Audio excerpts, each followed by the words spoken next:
ఈ ఫోన్ నుంచి ఫోన్ చేస్తే 20 సంవత్సరాల తర్వాత ఫోన్ పోతుంది లేరా, నాకు ఎందుకు భయం కావాలి, దీని ఏమన్నా పడేస్తానా? ఎందుకు పడేయడం, దానివల్ల చాలా ఉపయోగాలు ఉన్నాయి. దీనివల్ల ఏం ఉపయోగం ఉంటాయి, మనకి ఏమన్నా ఇబ్బందులు వస్తాయని భయంగానా? ఆలోచిస్తే చాలా ఉన్నాయి రా ఇంకా. ఏముంటాయి చెప్పు, ఒకటి చెప్పా చేద్దాం. సరే దీనివల్ల మీ పక్కింటి ఆంటీకి ఒకసారి ఫోన్. మా పక్కింటి ఆంటీకి ఎందుకురా? నీకు ఆ ఆంటీ మీద కన్నెప్పుడు పడిందిరా? ఎప్పుడో పడింది లేక ఒకసారి చెయ్యి. సరే చేద్దాం, నీకోసం చేస్తా అంటే అన్నాడు కానీ ఆ ఊహ ఎంత బాగుందో.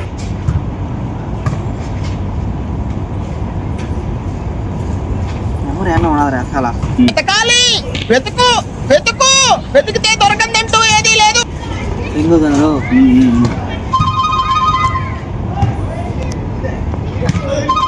ఏంద్రా ఇంకా ఎత్తలేదా? ఎవరితోనో మాట్లాడుతూ ఉంటుంది. ఎత్తిందిరా. హలో, మేము యాక్సిస్ బ్యాంక్ నుంచి ఫోన్ చేస్తున్నాము. నిర్మలా ఆంటీ ఉందా? నిర్మలా ఆంటీ లేచిపోయిందా? నిర్మలా ఆంటీ లేచిపోయిందంట. చెబుతున్నా ఎవరితో కనుక్కో. ఆమె పేరు మీద ఒక లోన్ ఉంది, ఆమె ఎవరితో లేచిపోయిందో కొంచెం చెప్తారా? ఏంటి లీలారామా?